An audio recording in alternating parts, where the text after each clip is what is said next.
y gracias por venir a esta segunda ponencia de las primeras jornadas contra la trata y la prostitución de mujeres y niñas que estamos organizando desde el Departamento de Igualdad, de la Concejalía de Igualdad y desde el Ayuntamiento de Petrer.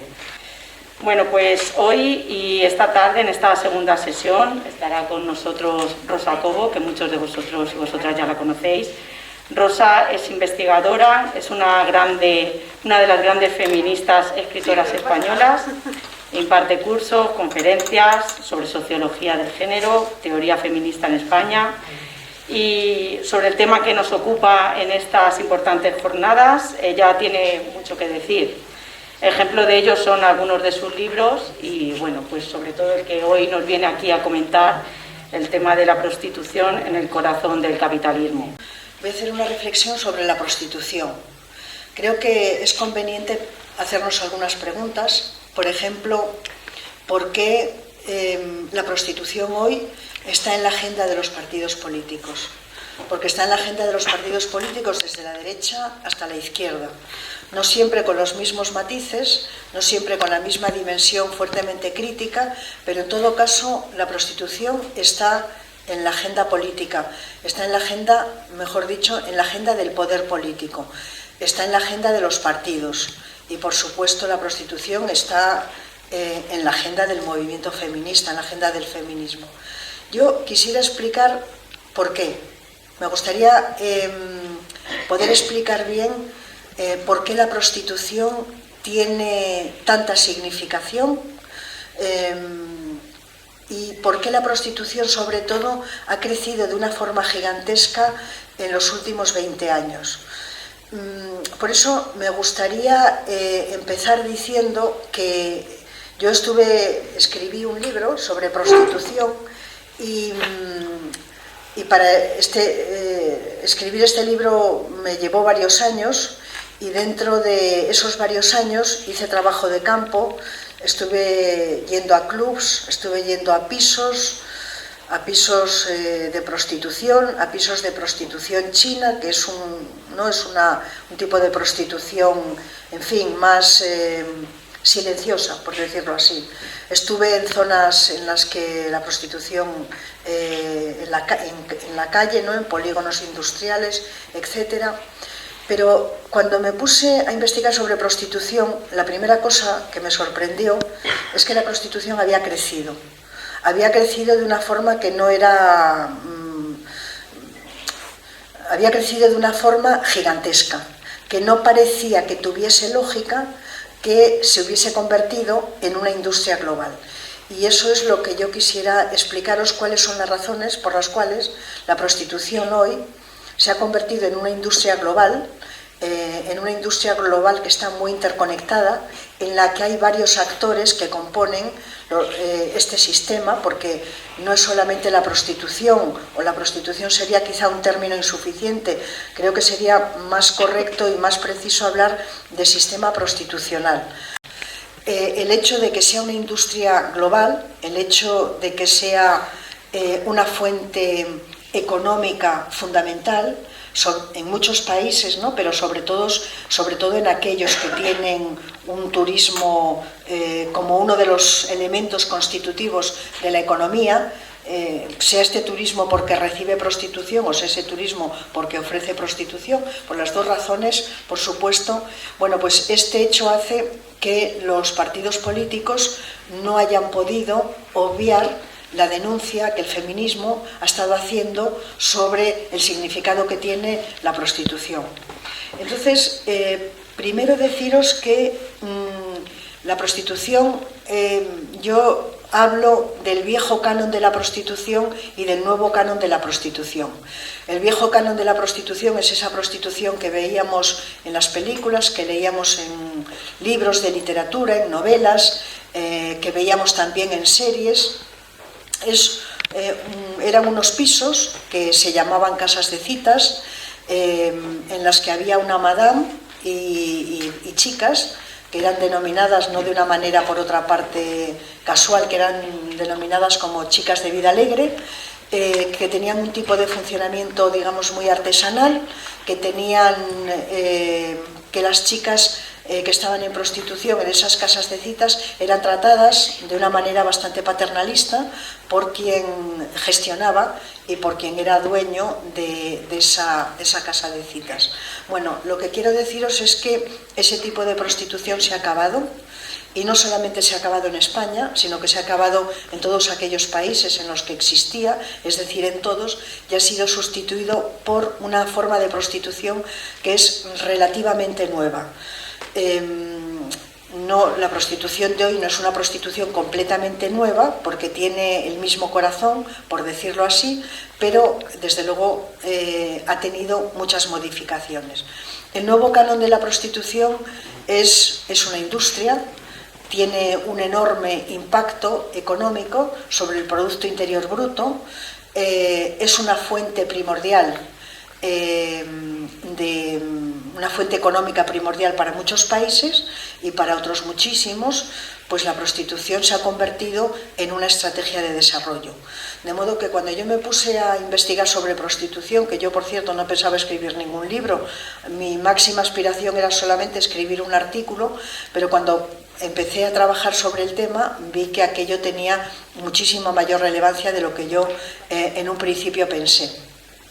Bueno, yo quería explicaros entonces por qué la prostitución hoy se ha convertido en esta industria global, por qué se ha convertido en esta,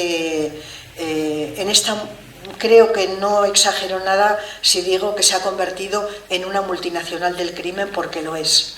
Se ha convertido en la segunda industria ilícita, en la segunda industria criminal en términos de beneficios en el marco de las economías ilícitas a escala global. De modo que después el primer negocio en términos de beneficios, el primer negocio ilícito es la venta ilegal de armamento y el segundo oscila entre el narcotráfico y la industria de la explotación sexual. De modo que tenemos que hacernos la pregunta, tenemos que interrogarnos cómo es posible que la prostitución se haya convertido en una industria global, cómo es posible que esté interconectada, cómo es posible que haya circuitos en los que se está conectado el país de origen en el que es captada la mujer que va a acabar en la prostitución, lo mismo en España que en Alemania, que en cualquier otro país. Por lo tanto, tiene un tipo de funcionamiento bastante parecido al que tienen las multinacionales. Y tiene mucha lógica porque es una industria. Y tiene mucha lógica porque quienes son los dueños, en última instancia, de esta grandísima industria, pues no los conocemos ni sabemos sus nombres, pero lo que sí sabemos es que cotizan en Wall Street, lo que sí sabemos es que cotizan en el IBEX 35. Otra cosa muy diferente es que no sepamos los nombres de quienes son dueños de una buena parte de esta industria. Cuando yo me puse a investigar sobre prostitución y vi que la prostitución había crecido tanto, yo traté de buscar cuáles eran las razones por las que había crecido. Lo primero que vi es que me encontré con dos respuestas, o me encontré con dos tipos de razones distintas. La primera tiene que ver con la cultura y la segunda tiene que ver con la economía.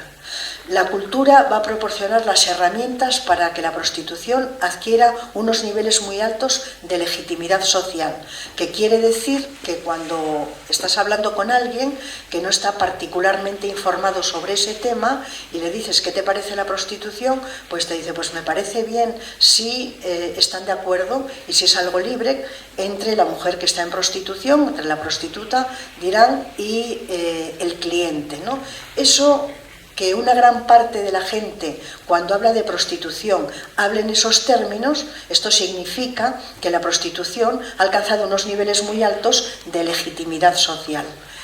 Entonces, esto tiene que ver con la cultura. ¿Por qué tiene que ver con la cultura? Mirad, tiene que ver con la cultura y yo creo que este es un elemento enormemente importante. Tiene que ver con la cultura porque ha habido dos acontecimientos que han sido muy importantes en la historia de Occidente de una manera directa, pero de una manera indirecta han sido muy importantes en todo el mundo, El primero de ellos fue la revolución sexual, que tuvo lugar en la década de los 60. Y el segundo acontecimiento fue la Revolución de Mayo del 68, que se desarrolló a lo largo de la década de los años 70. ¿Por qué es importante la revolución sexual y por qué es importante Mayo del 68 para poder comprender el significado que tiene la prostitución hoy en el siglo XXI? Bueno, por una razón fundamental. Porque Mayo del 68 y la revolución sexual tuvieron dentro de su programa, fueron movimientos fuertemente contraculturales o fundamentalmente contraculturales, aunque todo lo contracultural siempre es político, por supuesto, pero lo que hicieron fue colocar la sexualidad en el centro del imaginario colectivo. Y cuando digo que colocaron la sexualidad en el centro del imaginario colectivo, lo que digo es que colocaron una idea muy querida para algunos sectores culturales y para algunos sectores de izquierdas, que es la idea de la libertad sexual. La idea de la libertad sexual como una de las máximas conquistas de libertad que puede conseguir o que puede alcanzar algún ser humano. Porque hay muchas libertades que solamente las podemos alcanzar si tenemos recursos para poder alcanzarlas. Por supuesto que la libertad se alcanza cuando se tienen recursos económicos, cuando se tienen recursos culturales, cuando se está en el país adecuado, en el momento históricamente adecuado. La libertad es la otra cara de la igualdad. Pero parece que hay algo que no hace falta tener dinero, ni tampoco tener cultura. Hay algunas libertades que se podrían alcanzar sin tener todo esto. Una de estas es la libertad sexual. Para ser sexualmente libre, en unos parámetros como son definidos patriarcalmente, no hace falta tener ninguna de estas cosas que hemos dicho. Lo que hace falta es tener un cuerpo y ese cuerpo convertirlo en una mercancía. Y tener un cuerpo y ese cuerpo cuidarlo desde el punto de vista del atractivo sexual. Bueno, pues dice una socióloga marxista que se llama Eva Eyoud, dice que a partir de los años 60 se va a imponer en Occidente una etapa que ella va a calificar como una etapa de abundancia sexual. Pero hay un proyecto para que las mujeres constituyamos nuestra identidad alrededor de nuestro atractivo sexual. Antes, hace unas cuantas décadas, las mujeres que se cuidaban y las mujeres que merecían la pena desde este punto de vista eran mujeres jóvenes. Pero vivimos en un proceso en el que esa edad pues, se ha alargado por arriba y también se ha alargado por abajo. Y vemos cómo las niñas están recibiendo regalos, pues como por ejemplo el día de su cumpleaños, en el que hacen un desfile, en el que tienen cosas para las uñas, para el maquillaje. O sea, no sé si tenéis hijas, pero yo que tengo una, que ahora tiene 19 años, pero que, en fin, hace muy poco, desdichadamente, tuvo 15, y digo que desdichadamente porque, en fin, son unos añitos que pa' qué, enseguida va a entender muy bien de lo que estoy hablando. Y de lo que estoy hablando es de que se está ofreciendo un modelo de ser mujer que está completamente enmarcado en la idea de que las chicas tienen que resultar sexualmente atractivas para los varones. Están recibiendo permanentemente, desde la publicidad, desde el teatro, desde la radio, desde la televisión, desde el cine, están recibiendo imágenes, están recibiendo representaciones que lo que les están diciendo es que el eje y el corazón de su identidad está en el atractivo sexual que tienen, y ese atractivo sexual está siendo conceptualizado por el mercado como si fuese una especie de patrimonio inmaterial, como si fuese un capital, como decía Hacking, un capital erótico que tenemos y que en determinados momentos nos va a ser extraordinariamente útil para nuestro trabajo, para nuestro matrimonio, en fin, para nuestras relaciones sociales, pero fundamentalmente que nos va a proporcionar recursos. para que la gente piense que la prostitución está bien, cosa que no pasaba en la década de los 70 y en la década de los 80, necesita que haya un caldo de cultivo en el que la gente llegue a la conclusión de que la prostitución está bien. Bueno, pues yo lo que quiero explicaros es que este caldo de cultivo es la creación de una cultura de exaltación de la sexualización, de una cultura de exaltación de la sexualidad. Si hoy la prostitución goza de tanta legitimidad es porque existe este caldo de cultivo, o para decirlo de otra manera, existen unas estructuras culturales que acogen estos procesos de sexualización, cuyo el último lugar en el que desembocan va a ser la prostitución. Esta sería la primera respuesta. La segunda respuesta, por lo tanto, es una respuesta de orden cultural. La segunda respuesta tiene que ver con la economía. ¿Qué es lo que ocurre cuando se comienzan a aplicar las políticas económicas neoliberales? Cuando se comienzan a aplicar estas políticas económicas neoliberales, austericidas, podemos llamarlas de muchas maneras, para que el capitalismo neoliberal tenga éxito, necesita cumplir dos condiciones. La primera es crear un mercado global único.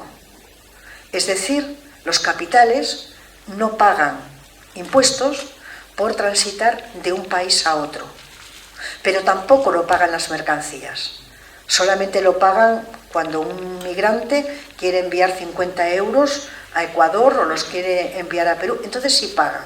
Pero los capitales, el gran capital, no paga. Ese sería un mercado único. El mercado único desconoce lo que son los aranceles, etc. Pero no solamente necesita un mercado único, necesita que la gente se meta en la cabeza y acepte que es mejor el mercado que el Estado. Para decirlo de otra manera distinta, necesita la creación de una cultura global de la mercantilización. Que la gente piense que es mejor llevar a sus hijos e hijas a un colegio privado o concertado que a un colegio público, por poner un ejemplo. Bueno, en este contexto en el que aparecen las políticas económicas neoliberales, va a ocurrir que nos vamos a encontrar con muchos países que no van a poder engancharse a ese mercado global. ¿Por qué? Porque no tienen nada que vender. Ya que no tienen empresas que sean competitivas, que puedan vender, pues van a llegar a la conclusión de que van a poder hacer dos operaciones distintas. Una de ellas es expulsar a mujeres para la prostitución. Esas mujeres que son expulsadas a países del norte, que vienen, por ejemplo, de la zona de Xi'an, de China, que vienen de Rumanía, que vienen de Nigeria, que es una de las poblaciones de prostitución que hay en esta zona, por cierto, que vienen de República Dominicana o de Colombia o, en fin, o de Brasil, por ejemplo.